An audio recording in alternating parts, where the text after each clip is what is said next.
Isipin mo ito, nasa isang normal na Zoom meeting ka lang sa trabaho o sa kahit anong organisasyon ninyo. Yung tipong nagkakape ka lang habang nakikinig, di ba? Oo, exactly. Nagkakape, nakikinig sa mga updates, tapos biglang tatawagin ng lead ninyo yung pangalan mo.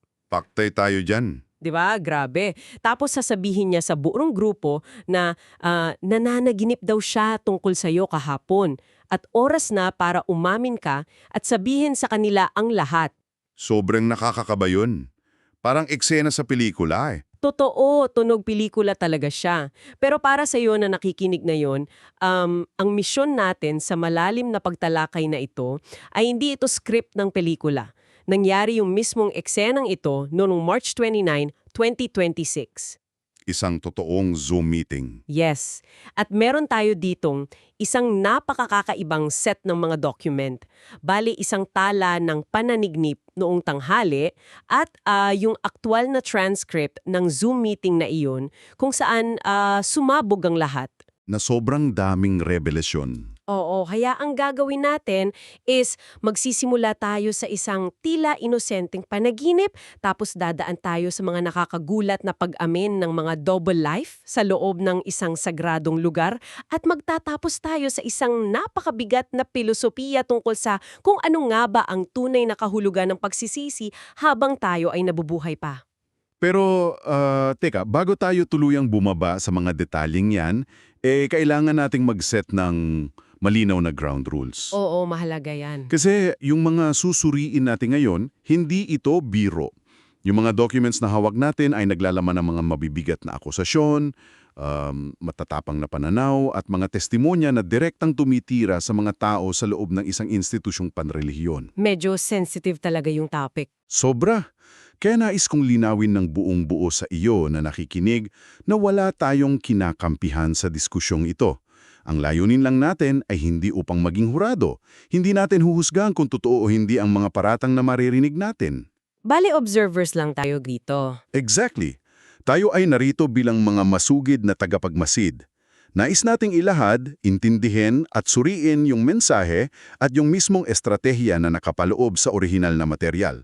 Kumbaga, babasahin natin ito bilang isang teksto na may gustong patunayan yung author. Mahalagang paalala yan eh. Kasi kapag nakakarinig tayo ng mga ganitong klaseng kwento, madaling makulayan ng emosyon yung pag-iisip natin. Totoo yan, madaling mag-judge agad. Kaya okay, hihimayin natin ito. Simulan natin doon sa pinakamulan ng lahat, yung panaginip. Ayon doon sa tala, noong March 24, 2026, si Narciso Olalo ay nagpapahinga sa kanyang break time sa tanghali. So, literal na daydream o panaginip sa araw. Oo, tanghalin tapat. Sa panaginip niya, may nakita siyang isang lalaki na naglalakad mula sa malayo. Tapos habang palapit ng palapit, nakilala niya. Ito pala ay si Pedro Prieto. Okay. Tapos ano yung ginagawa ni Pedro? Ito yung pinaka nakakapukaw ng atensyon ni Narciso. May bitbit daw na mikropono o mic itong si Pedro. Pagkatapos nun, nagising si Narciso tapos isinulat niya yung detalye at nagdesisyon siyang ibubunyag niya ito sa Zoom meeting nila pagkalipas ng 5 araw. Alam mo yung nakakapukaw ng atensyon ko dito ay kung paano ginamit ni Narciso yung panaginip na ito. Hindi lang siya parang kwentong pampa-icebreaker Ginamit niya ito bilang isang kasangkapan para makakuha ng impormasyon. Parang interrogation tactic ba? Parang ganon. Sa sikolohiya ng pamumuno o sa group dynamics, yung paglalagay mo sa isang tao sa alanganin sa harap ng marami, that's a power move. Isang manifestasyon yun ng kapangyarihan. Pagdating nung Zoom meeting, 9:00 ng umaga, biglang ginawang sentro ng usapan si Pedro na wala namang kamalay-malay. Ikaw kung nandoon ka sa Zoom call na yon, mararamdaman mo yung lamig nung sitwasyon, di ba? Parang biglang bumagsak yung katahimikan. Ramdam mo yung kaba. At mapapansin mo talaga sa transcript yung matinding paggalito ni Pedro. Kasi nang sabihin sa kanya na may hawak siyang mic sa panaginip, literal yung naging intindi niya. Inisip niya kakanta siya. Oo, sabi niya, Wala po akong idea kasi hindi po ako mahilig kumanta, hindi naman ako mahilig magsalita sa mic. Naisip niya na baka pakakantahin siya sa Zoom. 'Di ba sobrang awkward? Pero sa kabilang banda, makikita mo yung inosenteng reaksyon ng isang taong nabigla. Parang, bakit ako? May mic, hindi naman ako singer, gano'n. At diyan na pumasok yung husay ni Narciso sa pagkontrol ng naratibo. Hindi niya hinayaan na maging simpleng biro lang yung usapan. Binigyan niya ng malalim, halos propetikong kahulugan yung mga simpleng detalye ng panaginip niya. Paano niya ipinaliwanag yun sa grupo? Ipinaliwanag niya na yung paglalakad daw ni Pedro mula sa malayo ay hindi tumutukoy sa physical distance. Sumisimbolo raw ito sa nakaraan. Isang matagal na panahon na ang nakalipas na kailangan nilang balikan. Ah, wow! Tapos yung mikropono, Iyan yung pinakamabigat. Inilarawan ni Narciso yung mic bilang isang direktiba mula sa Diyos. Yung paghawak sa mikropono nangangahulugang kailangan mag-share, magkwento at ihayag ni Pedro yung naging buhay niya noong nasa loob siya ng simbahan nung 9 na taon. Wait, taka lang, napaisip ako dyan. Kasi kung ako si Pedro, pwede ko namang i-deny yan, di ba? pwedeng-pwede. Pwede kong sabihin, panaginip mo lang yan, labas ako dyan, bakit ako magkukwento? Bakit kaya bumigi agad si Pedro at napilitang mag-spill sa harap ng marami? Dahil ba na-corner siya sa idea na galing sa Diyos yung mensahe? Magandang punto yan. Ang ginawa kasi ni Narciso dito ay parang isang Trojan horse. Ginamit niya yung isang tila inosenteng panaginip para makapasok doon sa pader ng mga sikreto ni Pedro. Ginamit yung panaginip as an excuse para mag-interrogate. Exactly. Kapag ang isang tao na tinitingnala sa isang grupo ay nagsabing, nanaginip ako at ito ay utos mula sa itaas, hindi mo na lang basta-basta pwedeng kontrahin yung tao.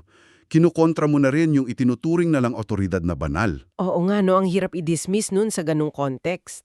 Sa madaling salita, nawalan ng kawagan si Pedro. Nai-corner siya ng paniniwala ng buong grupo.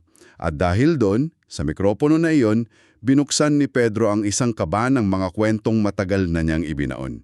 At dito na magiging sobrang interesante yung paghihimay natin kasi mula doon sa abstract na panaginip, bigla tayong inihulog sa isang napakadetalye at napaka-grounded na pag-aamin na nangyari mula year 2000 hanggang 2010. 9 na taon yun 9 na taon, pero bago natin silipin yung mga kalokohan, tingnan muna natin kung paano nakapasok si Pedro sa loob. Kasi napakasipag niyang pakinggan sa simula. Nagsimula siya bilang construction worker tuwing summer para makatulong dun sa paggawa ng simbahan. So manual labor talaga yung simula niya. Oo. Ang layunin daw niya ay makaipon ng sahod para may pang-tuition siya. Kukuha sana siya ng certificate sa marine engineering.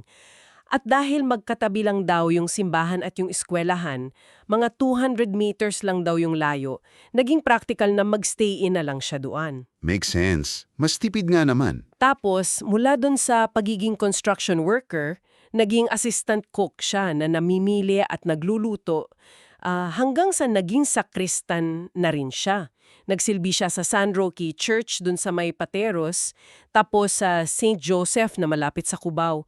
Kumbaga, naging parte na siya ng mismong makinarya ng lugar. Alam mo kung iugnay natin ito sa mas malaking larawan ng pag-uugali ng tao, yung evolusyon ng papel ni Pedro napakahalaga.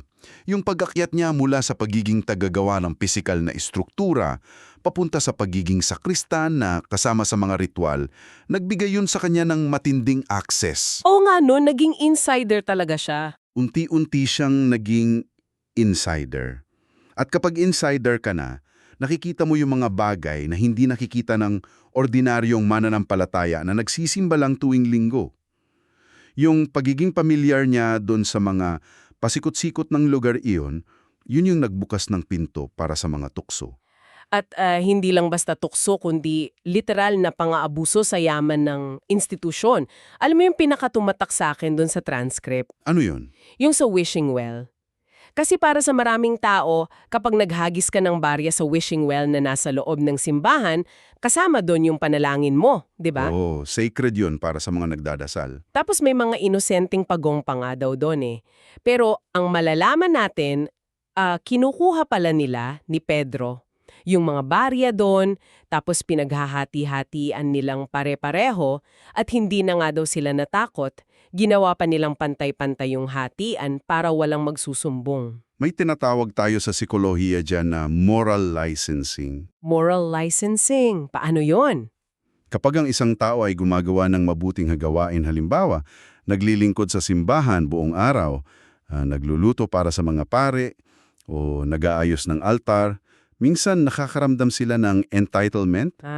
Parang feeling nila may utang na loob sa kanila yung simbahan. Parang ganon, iniisip nila na, nagsisilbi naman ako sa Diyos. Siguro naman pwede kong kunin itong konting baryang ito bilang kapalit. Nagiging normal yung maling gawain kapag ikaw ay nasa loob mismo ng sistema at pakiramdam mo ay protektado ka nung kabanalan ng lugar. Doon nagkakaroon ng dobling pamumuhay o double life. Doble nga talaga kasi hindi sila tumigil sa mga barya. Nakakagulat din na napunta sa pambababae yung usapan doon sa Zoom call.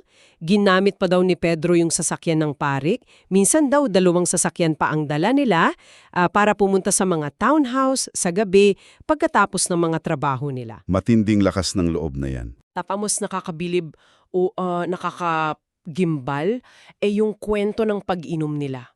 Sa dinami-dami ng lugar kung saan pwedeng uminom gamit yung nanakaw na pera ng simbahan, pinili pa nilang mag-inuman sa ibabaw ng bubong ng simbahan kasama yung mga cleaner. Sa bubong talaga. Oo, bakit sa bubong pa, di ba? Parang nanadadya. Yung detalyeng iyan ay napakasimboliko kung susuriin mo. Bakit nga ba sa bubong?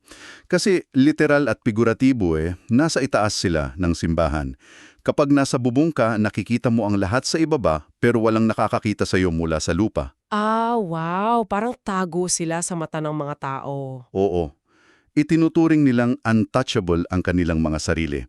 Yung pag-iinom dun sa itaas mang mismong sagradong lugar ay isang malinaw na manifestasyon ng pagkawala ng takot at respeto sa institusyon.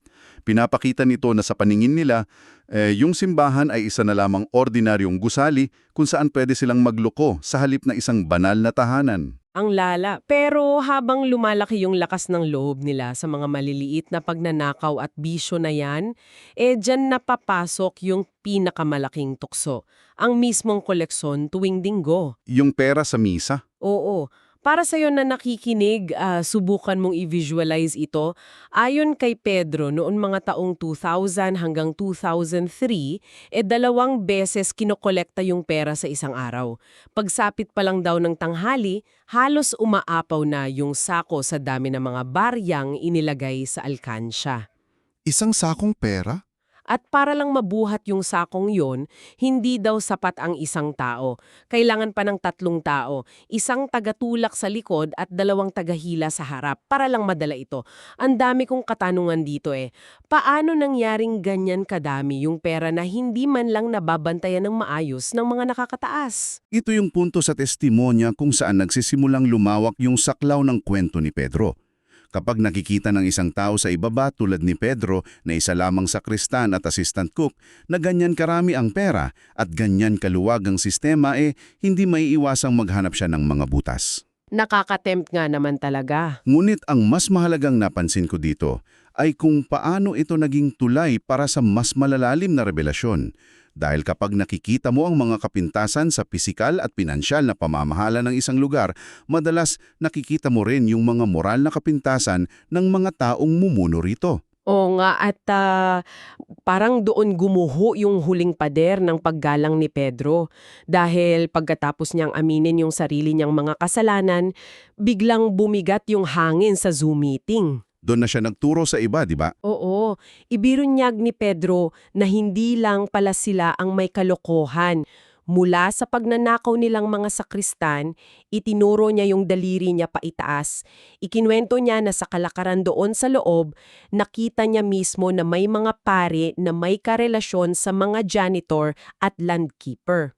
Mabigat na paratang na ito. At hindi pa doon natapos, ang mas malala at mas nakakababahalang alegasyon na binitawan niya sa pulong na iyon ay yung pagbanggit na may mga pare daw na ang mga karelasyon ay mga batang nasa 9 o 10 taong gulang pa lamang. Kailangan nating balikan yung ating ground rules sa sandaling ito.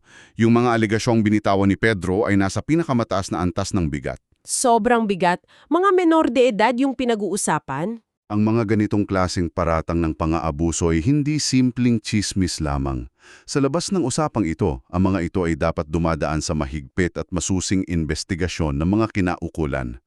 Ngunit sa konteksto ng dokumentong sinusuri natin, kailangan nating obserbahan kung ano yung papel ng impormasyong ito sa kabuuang mensahe na gustong iparating ni Narciso. Pero teka, bilang isang ordinaryong tao na nagmamasid sa sitwasyon, hindi ba't nakakapagtaka? Bakit hinayaan ni Narciso na isapubliko at mapag-usapan ang ganito kabibigat na paratang sa isang recorded Zoom call na maraming nakikinig? Delikado nga para sa kanila yon. Oo, wala silang ipinakitang papel o pruweba, kundi yung salita lang ni Pedro. Napakadelikado nito para sa lahat ng sangkot. Lalo na't kung mapapansin mo sa transcript, pagkatapos sabihin ni Pedro yung tungkol sa mga 9 o 10 taong gulang na bata, bigla siyang tumahimik. Parang natigilan siya. Tila naubusan siya ng hangin, huminto siya sa pagkukwento, parang hindi na niya kayang ituloy. Kung titingnan mo ng maigi yung dinamika ng pag-uusap nila doon, pumasok ulit si Narciso hindi para pilitin siyang ituloy ang eksaktong detalye, kundi para kumpirmahin yung hirap ni Pedro. Ano ba yung sinabi ni Narciso doon? Sabi ni Narciso, sige na Pedro, nakikita ko naman na hindi mo kayang banggitin yung ibang bagay na nasaksihan mo. Binigyan niya ng out. Oo. At kung iuugnay natin ito sa mas malaking larawan, hindi talaga layunin ni Narciso na magtayo ng isang kasong legal. Ang layunin niya ay bumuo ng isang theological at philosophical na argumento. Ginagamit niya yung kwento ni Pedro, ang boses ng isang insider bilang kanyang matibay na patunay sa isang bagay na matagal na niyang pinaniniwalaan at ipinangangaral doon sa grupo. Na ano? Na ang mga lider sa loob ng institusyong ito ay mga manlilinlang at impostor. Nakukuha ko na. Bali, ginamit niya si Pedro para sabihin sa grupo nila na, nakita nyo, hindi lang ito galing sa imahinasyon ko o sa pambabatikos ko sa labas. Galing mismo ito sa bibig ng taong natuwog, kumain at nagtrabaho sa loob ng 9 na taon. Exactly. Patunay na galing sa mismong kusina, kumbaga. Kaya pala, kahit inamin ni Narciso na pareho silang nagnakaw kasi idiniin din niya kay Pedro sa call na, ikaw mismo nangungupit ka doon, pinagsusugal ninyo. Ang pangunahing target ng galit ni Narciso ay hindi yung maliliit na pagkakamali ng mga manggagawa, kundi yung malawak ang kapaybabawan o hypocrisy ng mga namumuno. Tumpak yung obserbasyong iyan. Pinoposisyon ni Narciso na ang korupsyon sa ibaba, yung mga barya sa wishing well, yung pag-iinom sa bubong, ay sintomas lamang daw ng mas malaking sakit sa itaas. Na nabubulok mula sa taas pababa. Oo, ginagawa niyang kasangkapan yung testimonya upang tuligsiin ang institusyon. At kapag naitatag na niya na ang pundasyon ng institusyong iyon ay puno ng kapakimbabawan, mas madali na para sa kanya na ipasok yung kanyang sariling teolohiya at doktrina. Dito na nag-shift ng tuluyan yung tono ng dokumento. So nakuha na ni Narciso yung gusto niya. Nabuksan na ni Pedro yung kaba ng mga lihim dahil dun sa mikropono sa panaginip. Anong susunod? Kasi biglang nag-iba yung ihip ng hangin sa transcript. Oo, umiba yung focus eh. Mula sa pagiging tila isang matapang na investigador na nagtatanong ng mga madidilim na detalye, biglang naging isang mangangaral si Narciso. Dito na tayo papasok sa theological na mensahe ng dokumentong ito. Kasi sa simula, nakakalito. Bakit kailangan pang ungkatin yung nakaraan mula pa noong 2009? Anong punto ng lahat ng dramang ito sa Zoom call? Ang punto ay para maglatag ng isang doktrina tungkol sa kaligtasan at pananagutan. Unang-una, nilinaw ni Narciso sa grupo na ang kanyang pagpuna sa simbahan ay hindi isang kasalanan. Kasi kadalasan bawal pumuna, di ba? Sa maraming kultura, lalo na sa atin, ang pagpuna sa mga taong nasa posisyon ng relihiyon ay madalas ituring na masama o walang galang. Ngunit binaliyo ito ni Narciso. Sa pananaw niya, ang pagtuligsa sa mga maling gawain ay isang uri ng espiritual na mekanismo para magising ang tao. Paano mo malalamang naging masama ka sa mata ng Diyos? kung walang magtatapat sa iyo ng katotohanan, di ba? Ang ganda nung pagkakalatag niya doon. Sabi niya, ginagawa raw yung pagpuna para matuto ang mga tao kung ano ang tama at mali at para matuto silang magsisi. Pero ito yung talagang nagpaisip sa akin. Ito yung pinaka-punchline ng kanyang pangaral sa dulo ng Zoom meeting. Ano yung highlight para sa iyo doon? Giniit ni Narciso na ang tunay na pagsisisi at pagbabago ay mayroong lamang saysay kung gagawin mo ito habang ikaw ay buhay pa. Kapag patay na daw ang tao, tapos na ang lahat. Wala nang silbi ang kahit anong dami ng pamisa, pag-aalay o padasal. Hahatulan na daw ng Diyos ang tao ng direkta base sa mga ginawa niya nung nabubuhay pa siya. Ito ay nagdudulot ng isang napakahalagang katanungan tungkol sa kung ano ang tinatanggap nating tradisyon. Oo, kasi di ba nakasanayan na natin magpamisa para sa mga patay? Yan nga eh. Ang ipinangangaral dito ni Narciso ay isang direktang pagkalas sa maraming nakagawiang gawain panrelihiyon na nag-aalay ng panalangin para sa mga kaluluwa ng mga yumao. Ipinuposisyon niya ang isang napaka-praktikal ngunit napakabigat na teolohiya. Na wag umasa sa mga nasa lupa kapag wala ka na. Oo na, ang kaligtasan mo ay nakasalalay lamang sa sarili mong aksyon ngayon, sa kasalukuyan. Wala kang pwedeng i-outsource sa mga buhay kapag ikaw ay patay na. Kaya ano nga ba ang ibig sabihin nito para sa iyo na nakikinig ngayon, 'di ba? Paano ito in-apply ni Narciso ay Pedro sa mismong meeting na iyon? Kasi sinabihan ng diretsahan ni Narciso si Pedro na kung tinalikuran na niya yung mga kalokohang iyon simula nung lumabas siya noong 2009, siya ay mapapatawad. Basta hindi na inuulit Yun nga kung hindi na niya inuulit yung mga pagnanakaw at pambabaae at umiiwas na siyang makasakit ng damdamin ngayon, okay na siya. Makikita natin dito na ang sukat ng pagsisi ay hindi yung pag-iyak o paghingi ng tawad sa harap ng altar. Ang sukat ng pagsisi ay yung pag-iba ng direksyon ng buhay mo. At iyon mismo ang pinakamahalagang resibo sa pananaw na ito. Ang resibo ng paniniwala ay hindi resibo ng donasyon, kundi yung mismong pagbabago ng pamumuhay. Ang literal na pag-alis ni Pedro sa simbahan at ang paghinto niya sa kanyang mga maling gawain ang nagsilbing pruweba ng kanyang transformasyon. Hindi ba sabi nga doon, action speaks louder than words? Oo. Kung inuulit mo yung mga bagay na alam mong ayaw ng Diyos, kahit na araw-araw kang humingi ng tawad, walang nagaganap na totoong pagsisisi. Pero teka, kung titignan natin yung logic na iyon, ibig sabihin ba nun, pwede kang gumawa ng napakasama sa loob ng halos isang dekada, tulad nung ginawa ni Pedro, tapos basta tumigil ka lang at nagbago, burado na lahat ng nakaraan mo? Yan ang tensyon doon sa doktrinang inilalatag sa transcript na ito. Ang focus ay nasa pagtigil at hindi sa pagbabayad ng nakaraan. Para kay Narciso, ang Diyos ay nagtatanong ng nasaan ang pagbabago ng isang tao, samantalang inuulit niya ang mga bagay na ayaw ko. So ang priority ay yung pagtigil mismo. Yes, ang pinakamabigat na kasalanan sa teolohiyang ito ay ang katigasan ng ulo. Yung pagpapatuloy sa mali kahit na alam mong mali ito. Kaya sa sandaling ibaba mo yung mikropono ng iyong mga maling gawain at hindi mo na ito balikan, doon ka palang magsisimulang maging karapat-dapat sa kapatawaran. Grabe!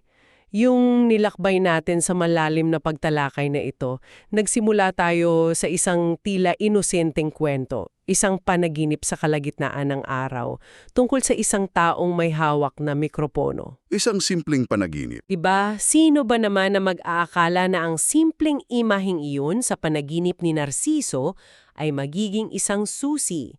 Isang Trojan horse para buksan ang halos isang nakada ng mga madidilim na lihim ng nakaraan.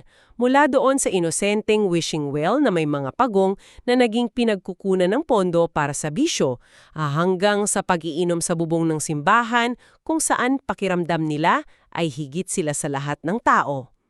At hindi tayo tumigil doon. Sinuri din natin kung paano naging mitya ang mga kwentong iyon para masilip ang umano'y mas malalalim na lamat sa institusyon. Mula sa mga relasyon sa mga janitor hanggang sa mga bata na lahat ay ginamit ni Narciso upang patunayan ang kanyang punto. Na yung buong sistema ay may problema. Na ang institusyon ay pinatatakbo ng mga manlilinlang sa pananaw niya. Ngunit higit sa lahat, nakita natin ang paglipat mula sa pagiging isang skandalo patungo sa isang teolohikal na aral. Ang pangangailangan ng agarang aksyon na ang pagsisisi ay hindi bukas at lalong hindi pagkatapos mamatay, kundi ngayon mismo. Bago natin tapusin ito, gusto ko sanang iwanan ka ng isang kaisipan na pwede mong pag-isipan sa araw mo. Kung ang isang simpleng panaginip tungkol sa isang mikropono ay sapat na para pilitin ng isang tao na ilabas yung mga sekretong matagal na niyang ibaon, ano kaya ang mangyayari kung lahat tayo sa mismong sandaling ito biglang iabutan ng mikropono ng ating sariling konsensya? Mabigat yan. Handang-handa ba tayo sa awit na lalabas sa ating mga bibig o matatakot tayo sa kwentong hindi natin sinasadyang ibunyag? Isang napakagandang katanungan na nagpapaalala sa atin ng bigat ng ating pang-araw-araw na mga desisyon. Maraming salamat sa pagsama sa aming paghimay sa mga pahinang ito. Patuloy tayong maging mapagmatyaga, maging mapanuri sa mga impormasyong inilalatag sa ating paligid at laging maghanap ng mas malalim na kahulugan sa mga simpleng detalye ng buhay. Hanggang sa muli nating pagsisid sa mga kakaiba at malalim na kwento na magbubukas ng ating isipan. Salamat sa pakikinig!